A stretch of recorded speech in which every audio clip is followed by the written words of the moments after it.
ఒక తోటలో మామిడి చెట్టు, జామ చెట్టు, వేప చెట్టు పక్కపక్కనే ఉండేవి. ఒక పిల్లల గుంపు ఆడుకోవడానికి ఆ తోటలోకి వచ్చారు. హాయ్ మామిడికాయలు అనుకుంటూ కొంతమంది పిల్లలు మామిడి చెట్టు ఎక్కారు. జామకాయలు ఉన్నాయనుకుంటూ కొంతమంది పిల్లలు జామ చెట్టు ఎక్కారు.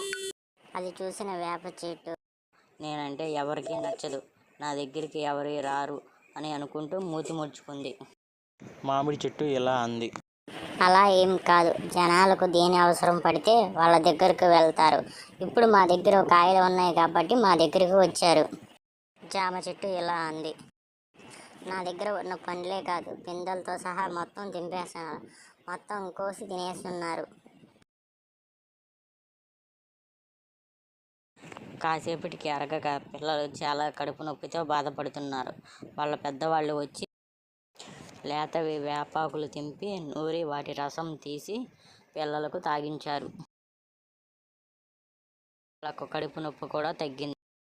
అది చూసి జామ చెట్టు ఇలా అంది. అవసరం పడనంత వరకు ఎవరు మనల్ని పట్టించుకోరు. వాళ్ళకు అవసరమైతే ఎంత దూరమైనా సరే వెతుక్కుంటూ వస్తారు. మన ఇద్దరం మాత్రం కేవలం కడుపు మాత్రమే నింపగలం. వేప చెట్టులో చాలా ఔషధ గుణాలు ఉన్నాయి. ఇంతకాలం నేను వేప చెట్టును చాలా తక్కువ చూపు చూశాను.